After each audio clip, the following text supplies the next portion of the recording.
وعلیکم السلام ورحمۃ اللہ وبرکاتہ۔ محترم بھائی نے یہ پوسٹ بھیجی ہے جی، جس میں لکھا نبی علیہ السلام نے ارشاد فرمایا جنت کی 120 صفحیں ہوں گی، ان میں 80 میری امت کی ہوں گی۔ محترم بھائی جنت کی 120 صفحیں نہیں ہوں گی، جنت والوں کی یعنی جنتی لوگ جو ہے نا ان کی لوگوں کی 120 صفحیں ہوں گی۔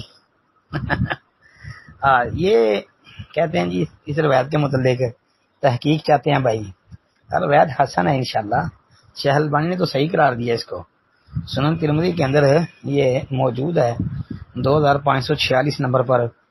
قال رسول اللہ صلی اللہ علیہ وسلم اہل الجنت 20 و100 صف 80 منها من هذه الامه و40 من سائر الامم۔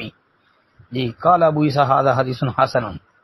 اچھا امام ترمذی نے حسن کہا ہے، شیخ البانی نے اس کو صحیح قرار دیا، اور محققین بھی ہیں جنہوں نے اس کو کسی نے حسن کسی نے صحیح قرار دیا۔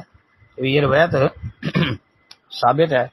ترمذی کے علاوہ بھی یہ کئی کتابوں میں آتی ہے، مثلا مسند احمد میں 20,015 نمبر پر بھی موجود ہے، اسی طرح 23,002 نمبر پر بھی یہ روایت موجود ہے، اور مسند احمد کے محقق جو ہیں انہوں نے بھی اس کی سند کو صحیح کہا ہے۔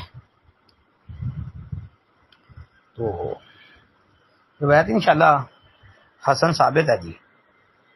اللہ کے رسول صلی اللہ علیہ وسلم نے جو فرمایا نا میری امت کی 120 میں سے میری امت کی 80 صفحیں ہوں گی، باقی ساری امتوں کی جو ہیں وہ 40 ہیں۔ اللہ اکبر، یہ صحیح روایت ہے جی۔ السلام علیکم ورحمۃ اللہ۔